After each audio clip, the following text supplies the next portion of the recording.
ہمارے سینوں سے وہ دولت بیدار جسے عشق رسول کہتے ہیں وہ چھیننے کی سازش کی گئی ہے۔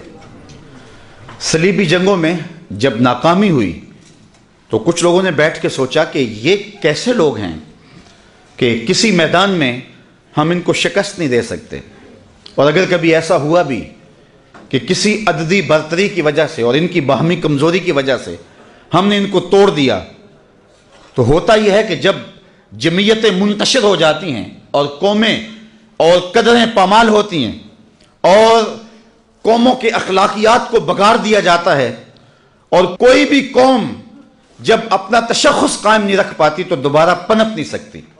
دنیا کے اوپر بڑی بڑی تہذیبیں آئیں، لیکن جب تہذیبیں الٹ کے رکھ دی گئی تو وہ تہذیب دوبارہ سر نہیں اٹھا سکی۔ روما کی تہذیب تھی، آل ساسان نے 3150 سال ایران پہ حکومت کی، لیکن آج اس کے نشانات بھی آپ کو نہیں ملیں گے۔ مصر کی تہذیب تھی، یونانی تہذیبیں تھیں، جب دم توڑ گئیں تو وہ تہذیبیں دوبارہ اٹھ نہیں سکی ہیں۔ لیکن یہ کیا ہے کہ 14 صدیاں ہو گئی ہیں کہ جب بھی اہل اسلام کو توڑا جاتا ہے، ان کی تہذیب مٹا دی جاتی ہے، یہ دوبارہ اکٹھے ہوتے ہیں تو وہ تہذیب پھر زندہ ہو جاتی ہے۔ تو وہ کون سی قوت ہے جو ان کو مرنے نہیں دیتی، جو ان کو پھر اسی مرکز کے اوپر لا کے کھڑا کر دیتی ہے؟ اور یہ ناقابل تسخیر ہیں۔ آج بھی پوری دنیا کے لوگ، پوری دنیا کی طاقتیں اکٹھی ہو کے آ جائیں، ہماری پاک آرمی سے لڑ کے دکھائیں۔ یہ میدان میں ہم سے آگے نہیں ہیں، آج بھی نہیں ہے۔ اللہ، کمزور ہیں، مرے ہوئے ہیں، ہم بکھرے ہوئے ہیں، معاشی بحرانوں کا شکار ہیں، ہمارے اندر تشدد ہے، افتراق ہے، فرقہ بندی ہے، بہت کچھ ہے، لیکن کسی میدان میں یہ ہم سے جیت نہیں سکتے ہیں۔ اور آج بھی لڑکے دیکھ لے، زمانے کو شوق ہے تو پاک آرمی سے ہاتھ ڈال کے دیکھیں۔ اللہ نے طاقت دی ہے، توانائی دی ہوئی ہے، تو پھر وہ کہتے ہیں کہ ان کو توڑا کیسے جائے؟ نہ یہ میدان میں ہارتے ہیں، اور ان کی تہذیب کے اندر وہ طاقت ہے کہ مٹانے کے بعد پھر ابھر آتی ہے۔ جب بغداد کو اجاڑا گیا تو کوئی کہتا تھا کہ یہاں سے دوبارہ پھر بھی اسلام کا چراغاں ہوگا؟ انسانوں کے سروں سے، کھوپڑیوں سے مینار بنائے گئے، اور لوگ چھوڑ کے بغداد کو بھاگ گئے، کچھ لوگ تہ خانوں میں چھپ گئے۔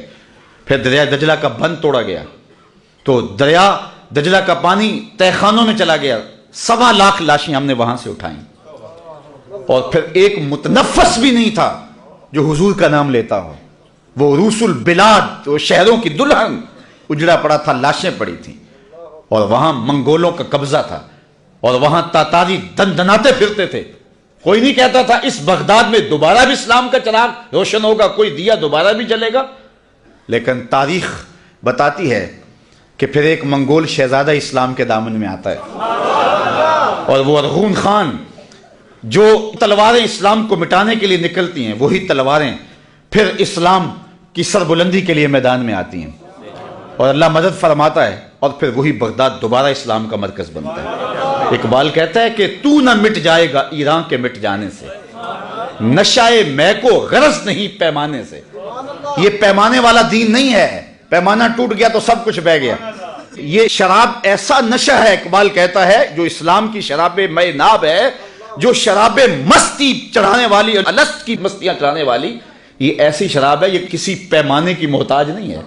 یہ گلاس میں ڈال کے پیو گے تو پھر بھی نشہ وہی چڑھے گا، پیالے میں ڈال کے پیو گے تو پھر بھی نشہ وہی چڑھے گا۔ تمہارے پاس کوئی پیمانہ بھی نہ ہو، تم اس کو ہاتھ میں چلو میں لے کے پیو گے تو پھر بھی نشہ وہی چڑھے گا، کیونکہ اس کے اندر کشش ہے، اس کے اندر فطرت کے اندر اللہ نے زور رکھا ہوا ہے۔ تم اب کوئی ملک نہیں ہے، سلطنت ٹوٹ گئی، اب کوئی کہتا ہی نہیں تھا، پیمانہ نہیں رہا، تو اب نشہ کیسے آئے گا؟ اقبال کہتا ہے نشائے میں کو غرض نہیں پیمانے سے، ہے ایاں یورش تاتار کے افسانے سے، پاسباں کعبے کو مل گئے صنم خانے سے۔ تو اللہ اپنے دین کی اس طرح بھی مدد فرماتا ہے، ان اللہ یؤید ھذا الدین بید الرجل الفاجر۔ اللہ یوں بھی مدد کرتا ہے اپنے دین کی۔ تو یہ رب کی مدد ہے، یہ رب کی نصرت ہے۔ اسلام مٹنے کے لیے پیدا نہیں ہوا، ختم نہیں ہوگا۔ حضور کی عظمت تو بہت اونچی ہے، کوئی اسلام کو بھی نہیں مٹا سکتا۔ اسلام بیڑیوں میں بھی بولتا ہے، اسلام زنجیروں میں بھی بولتا ہے، اسلام کربلا میں بھی بولتا ہے۔ اسلام کبھی بھی مرتا نہیں ہے، اسلام زندہ ہے۔ اسلام حرارت کا نام ہے، حرکت کا نام ہے، اسلام توانائی کا نام ہے۔ یہ امتحان ہمارا ہے۔ انہوں نے چاہا یہ کہ جنگوں میں یہ ہارتے نہیں ہیں، اور یہ لٹ کر کے بھی آباد ہوتے ہیں، اور یہ لوگ ان کی تہذیبیں ہم مٹا دیں پھر بھی ابھر آتی ہیں، تو کون سی چیز ہے جو ان کو کھڑا کر دیتی ہے؟ انہوں نے تجزیہ کیا تو ان کے تھنک ٹینکس نے کہا کہ ان کے اندر ایک دولت ہے جو انہیں مرنے نہیں دیتی، اور وہ ہے حب رسول کی دولت۔ تو پھر یہ منصوبہ بنایا گیا کہ ان کے سینے سے حب رسول نکالا جائے، اور پھر پر عمل شروع ہوا۔ وہ چاہتے ہیں کہ ہمارے سینوں سے حضور کا پیار نکالا جائے۔ اس کا حل، اس کا جواب یہ ہے کہ ہم 3 کام کریں۔ سب سے پہلا کام ہم نے یہ کرنا ہے کہ اپنی اولادوں کو کثرت کے ساتھ حضور پہ درود پڑھنا سکھانا ہے۔ اس لیے ماں باپ کی ذمہ داری ہے۔ میں کہتا ہوں ڈاکٹر بناؤ اپنے بیٹے کو، انجینئر بناؤ، وقت کی ضرورت ہے، لیکن سب سے پہلے اس کے عاشق رسول بناؤ، اس کا سینہ اس دولت سے محروم نہ رہ جائے۔ حضور علیہ السلام کی محبت کو اپنی نسل میں منتقل کرنے کا دوسرا طریقہ یہ ہے، اور یہ زود اثر ذریعہ ہے، کہ انہیں حضور کی سیرت پڑھاؤ، کیونکہ سیرت کے ذکر سے صاحب سیرت سے پیار پیدا ہوتا ہے۔ تیسری بات، علامہ اقبال کہتے ہیں کہ حضور کا حسن و جمال بیان کرو۔ انسان کی فطرت یہ ہے کہ وہ حسن کی طرف لڑکتا ہے، یہ اسی لیے آپ نے یہاں پھول رکھے ہیں نا، کہ یہ اچھے لگیں، بھلے لگیں، طبیعت کو بھا جائیں۔ حسن جہاں بھی ہوگا، جس روپ میں بھی ہوگا، وہ متاثر کرے گا، وہ کاکل دراز میں ہو، وہ لب و رخسار میں ہو، وہ قد رانا میں ہو، وہ غزالی آنکھوں میں ہو، وہ تیر جیسی مشغاں میں ہو، وہ تتلی کے پروں میں قدرت کی سنائی کی صورت میں ہو، وہ حسن پھوٹتے جھرنوں میں ہو، بہتی ندیوں میں ہو، کوئل کے لہجے میں ہو، معصوم بچے کی مسکراہٹ میں ہو، جہاں بھی ہوگا حسن متاثر کرے گا۔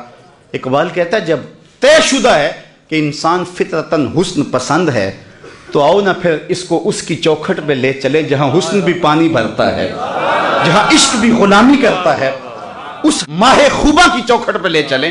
اگر حضور کے حسن کا تذکرہ سنائیں گے تو پھر اس کے سینے میں حضور کا پیار پیدا ہو۔